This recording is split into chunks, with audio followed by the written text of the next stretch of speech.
Put this a little bit over there. Okay. What's up, everybody? So we have now tuned into our recap of Real Housewives of Atlanta, and the shade is real, super real, right? Guys, make sure that you subscribe to this channel for all my amazing recaps. Also, be sure to share this video wherever you like to share videos, and give it a good old thumbs up if you like these types of videos, okay? Okay. And tomorrow we're definitely going to be doing the second part to the reunion of Real Housewives. Of the reunion of Love and Hip Hop Hollywood. So definitely be sure to check that out. All right, so let's go ahead and get started. So in walks Porsha. All right, she comes up in the little housewarming party that Miss Kenya Moore was having, and well, as soon as she walked in, Shereé was looking at her like, this is going to be a joke. This is a boxing match and I have ringside tickets, honey. Let me just sit back and sip some tea real quick. So finally, Kenya comes in to her little whatever area that was, and she notices that Porsha's there. So she, greets everybody. Then she's like, can I talk to you for a minute? She pulls up to the side and dead pretty much tells the girl, you gotta go. You don't gotta go home, but you gotta get the hell up out of here. Aren't those the famous words of Mr. Martin? Yo, that was my show back in the days. But yeah, she pretty much got dismissed. And I'm like, yo, straight up and down, if that was me, I don't know if I would have been as graceful as Porsha was. Like, Porsha really took it well, and she was just like, okay. Me, I'd have been like, first of all, nobody even wanted to come to your greasy little party anyway, okay? Not because, first of all, I would have been embarrassed. That's number one. You came in there looking all sexy, all fierce and everything. You got on your little sexy dress, sexy red dress, looking, you probably got a makeup artist to do your makeup. You got somebody to fix your hair. You probably spent a whole ton load of money on all of this, just to look fly. And you wasted an outfit because you can't even wear it again. I mean, I would wear it again, but, certain people don't want to wear outfits again. So all of that down the drain. You know what I'm saying? So I would have went out with a fight. I know it's not right, but I don't know. I probably would have, because I would have been upset. No, nobody kicked me out of their house. So yeah, she just ends up leaving, and Phaedra, being the good friend that she is, because she brought her there, I believe she left with her. So the next uninvited guest that arrives was Mr. Matt. But he actually came in peace. It looks like they rekindled everything. Like, he pulled it to the side. They had a little conversation. She told him pretty much that he's supposed to be her protector, and she was scared of him. And that's how, for me, that's how I feel. Like, whoever I'm with, I feel like, or I hope I would feel like, you're my protector. You're the person that if stuff is getting crazy, I mean, I'm going to say what I got to say, but I hope that if the person's about to beat me up, that you're going to protect me. You know what I'm saying? Because sometimes I feel like I'm this huge giant, and I'm really not. I'm only 4'11". So, I need you to be the muscles. You know what I mean? And if you bringing that to me, like, I'm scared of you now. What's going on? This ain't cool. So yeah, that's what she was pretty much telling him.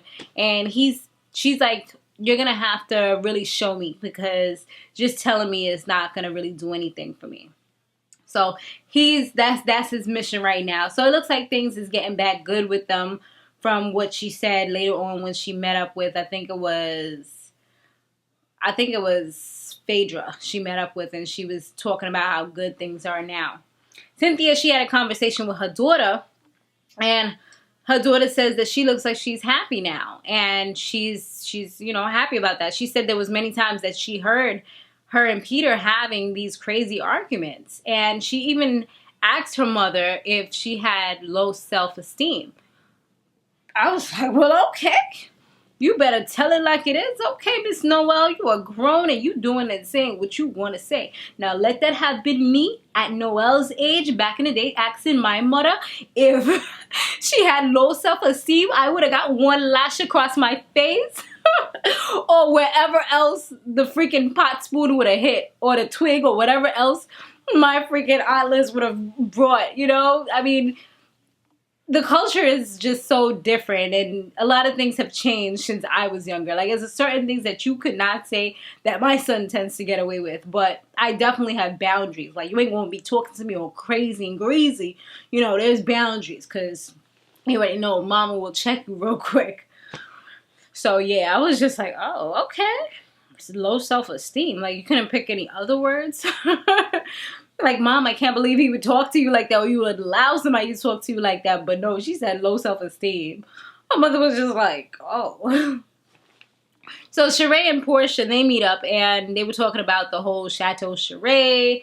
And, you know, to be honest, I really like the way Chateau Sharee is coming out better than, what is it, Kenya Moore's whatever more. her place that she has. I mean, even though they're both still under construction, I think that Shereé is really thinking about detail.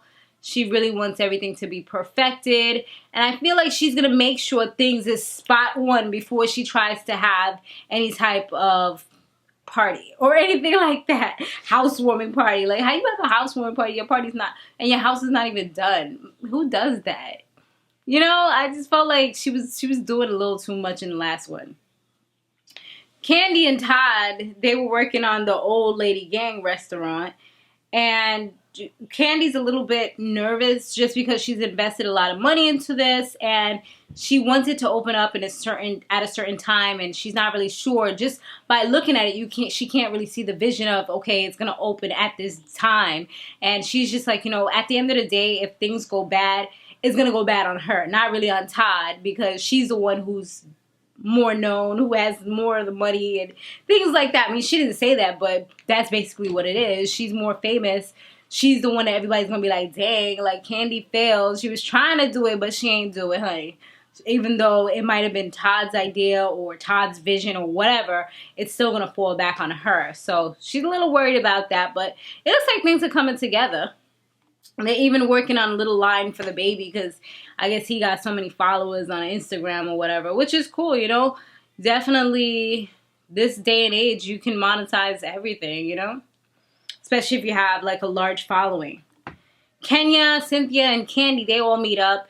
And it was Kenya's idea. They're supposed to be doing, like, and they decided to get waxes. And Cynthia was eating the wax. And I saw something on the news that said that the waxing places, a lot of them are unsanitary. Like, sometimes they double dip, you know, from other people.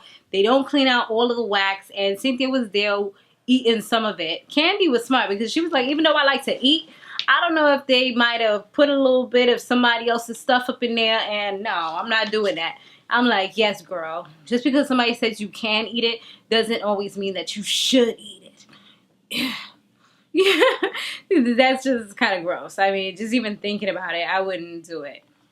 Anyway, so following that, Kenya, she pulls Shereé aside, and wait, was this the moment where she pulled? No, this was not the moment where she pulled her aside.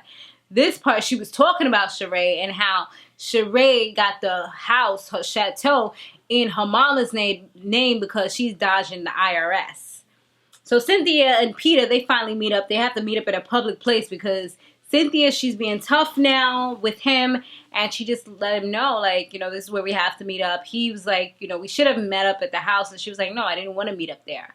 And she tells him that he has to have a talk with, I guess, the lawyer or whatever, and he's just like, well, I'll do it when I get to it, kind of thing. He's just like, that's not on the top of my priority list. You've gotten to this point already, but I'm still taking my time to get there. I'm like, so what, you gonna hold her hostage until you ready to? How somebody don't want to be with you and you don't want to sign the papers so that they can be released? That's like, you know, that's crazy. How you want to be with somebody that don't want to be with you? That's, I don't know. I mean, I understand how love works and everything like that, but I just feel like he kind of took her for granted a lot, and I felt like he probably saw that she was kind of weak, especially in the beginning. She was pretty weak, and we all saw that. We even saw it with her and Nene's relationship. So I think he kind of played on that, and now he's seeing this whole different person that's strong, that's making their own, that's making their own decisions and things like that. And I think that I can definitely relate to Cynthia in those types of levels, because I had the same situation with my son's father, where in the beginning I was super weak. I was like broken. And he definitely played on that. And then I became this strong person that spoke up for myself, that when I said I was going to do something, I did it. And it was just like, he was like, who is this person? And I feel like that causes them sometimes to like get rebellious and just, you know, do things in spite. So I feel like that's the kind of scenario that Cynthia's kind of going through. Girl, we here. I can relate, boo. I can relate. So, yeah, he says that he had a health scare not too long ago with his chest was getting tight. He thought he was having a heart attack. And he went to the hospital.